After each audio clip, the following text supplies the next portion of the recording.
Well, Arthur, it's very nice to see you. Arthur Huang, who is the CEO and founder of Miniwiz. First of all, for many of our viewers, they probably haven't heard of Miniwiz. Can you just give a brief summary? Miniwiz is very simply taking trash that we throw away every day, and we collect them and we try to turn that into something very useful, a new building block to make your new product or make your new buildings.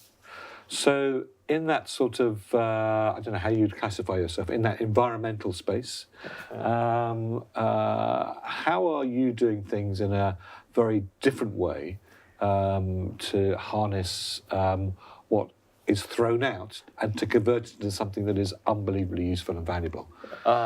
Actually, it's very simple, and we all have computers, and we all know the digital transformation is happening to us every day. That's basically what we do. We're using everything is digital technology to try to create a new material based on data, okay? And then we create hardware, okay, that's also designed for all kinds of technology integrations. So from robotic arms all the way to smart collection with artificial intelligence and all the way to cloud computing, so you can collect the data, so you get the data instantly to be able to power the machine.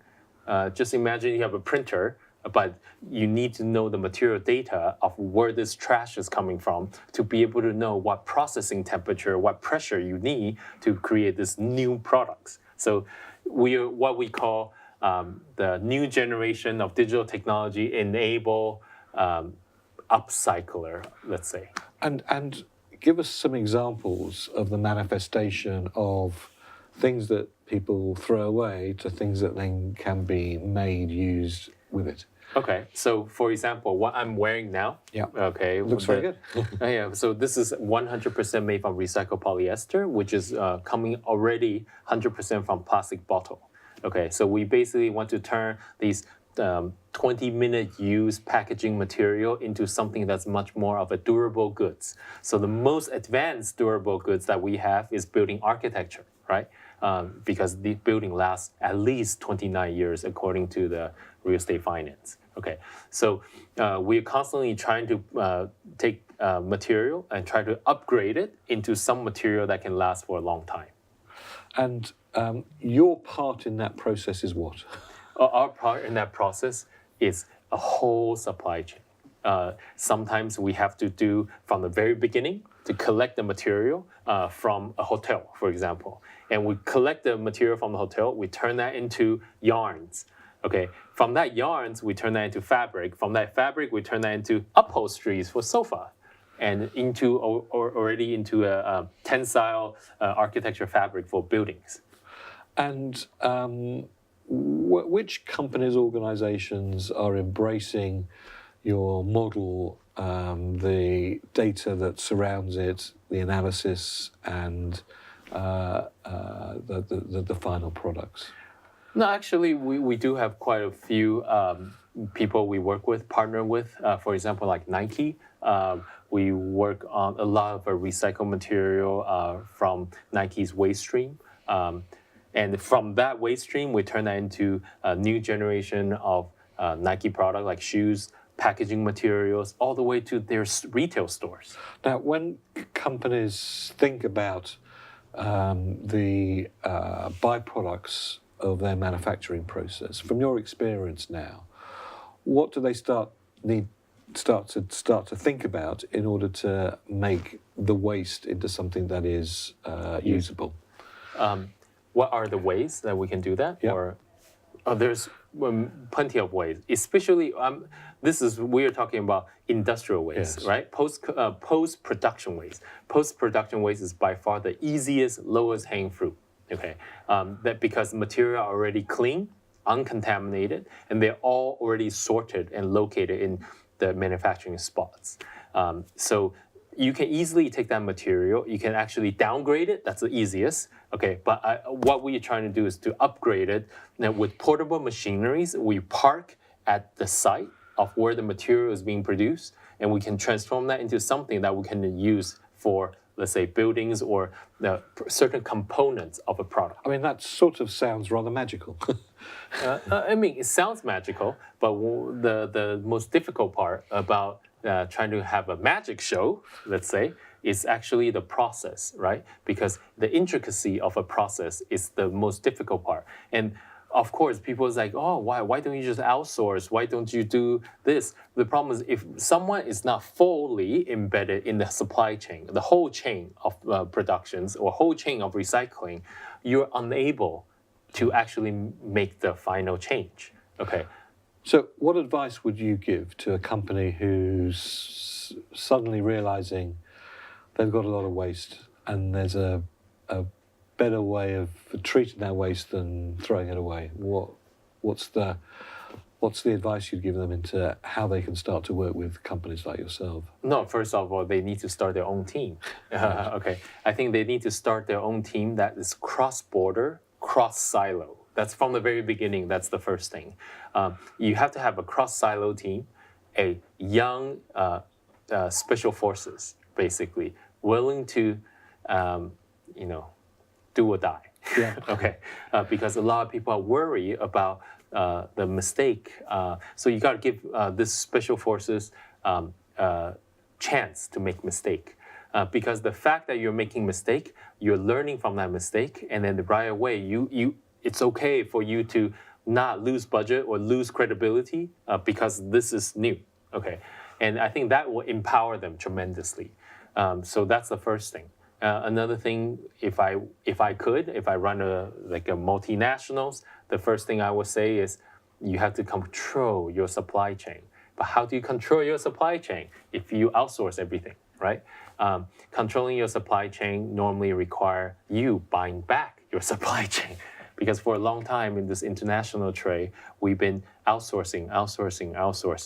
Okay, so at least on 1 or 2 product line, you should start to try to control it yourself, like what we are doing ourselves too, to control the whole thing ourselves.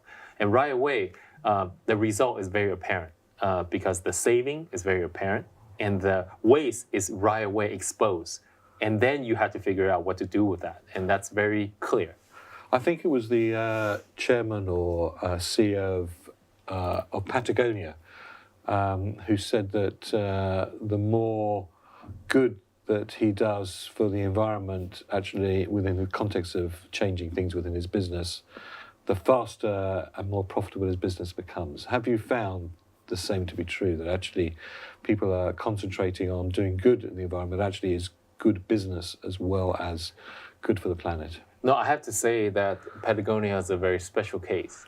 They through their brand of representing this good business, of this being friendly and being responsible to the environment, they are creating a value of a brand which most brand hasn't been focused on. Okay, of course, yes, that's an ideal situation, but in reality, the consumer actually might not care as much as we expected, or we don't even know where those consumers are at the moment. We know young generation care about this, but are they willing to pay for that? This is still a giant unknown, very big unknown. The fact is the market acceptance. You ask anybody, sustainability good? Everybody says good. Of course it's good. Good to Earth? Great. Everybody says great. But in reality, whether they're willing to bank their responsible consumption with that is the biggest question mark of this generation. And what's your feeling? Is that something you're encouraged by in terms of what might happen, or is that something that worries you? No, it's something I'm encouraged by, because I'm always constantly thinking that if you put it out there, you make the system easy enough for people to trace their product, to understand their product, to understand the process, and get rid of all the BS. I think this is a very direct communication, right? Right now, all the communication is subcontract, source after source after source of informations. But if you can just get it in front of people's face, in your store, okay, just like making a lemonade in front of people, you never question whether it's real lemon made from real lemon or not, because you see the lemon being cut and being squeezed out, you add water. So that is the product, right? So at the end, the customer needs that now, especially for the younger generation. And so if we can put this system out there clear enough in front of them, I think the opportunity is there. And then we can demonstrate that there is a huge potential market for this. Now, one of the big themes that people, I think, right around the world are talking about is just the explosion of plastics and the impact that plastic is now being seen to be having after all these years to the environment. What is the, I don't say solution, because it's a big problem, so it's not one solution. So what's your view on this, on the plastic? And actually, what could we do in order to A, stop using as much, and B, to recycle the plastics that we have? Well, that's a very clear question, and the solution is even more clear. Number one is stop using single-use plastic. Single-use. Doesn't matter if it's single-use paper, doesn't matter if it's single-use metal, doesn't matter if it's single-use plastic. Because even with a single-use paper cup, it's still plastic. So unfortunately, you have to start thinking not single-use. But unfortunately, this is heavily challenged the current capitalistic system of selling more based on this finance of growth, right? So then you have to figure out a business model of the cycle to be able to capture that value back into the system. So then you don't produce single-use products anymore, right? So I think the first thing is stop the single-use products, period. And then dealing with the problem at the moment, which is lots of plastics lying around. Can any of your systems? Yes. So, for example, we have built many different systems. The current system is by far the dumbest, simplest, and take all kinds of waste plastic. Before, we made the system too sharp, too smart, or trying to be too accurate. Now, the system is dumb. You can take mixed plastic. You can take all that plastic you scoop out from the ocean, and you can directly turn that into something that's durable. And I think this is very critical by adding pressure without adding additional chemical. So this is very important. So the second thing that, of course, first thing is stop the supply of new plastic into the system. Okay. The second thing is to recycle as much and reuse as much of that material into something that's durable. So right away, all of a sudden, all the ocean plastic, river plastic has value because you can turn that into building material. Can you turn that into building tiles? Can you turn that into a pavement to pave roads? Yes, you can. Okay, but except then all of a sudden the collection's worth money. It's not just a good-heartedness that we're showing. Well, Arthur, where can people go to find out more about you and the opportunities there are in working with you to reduce the environmental impact? No, I think if you see some of the brand's work, for example, we work with Nike, Adidas, we work with, on the apparel side, we work with Philip Morris, we work with Starbucks, we work with hotel chains, Coca-Cola. So there is a lot of brands that we are already working with to trying to transform that.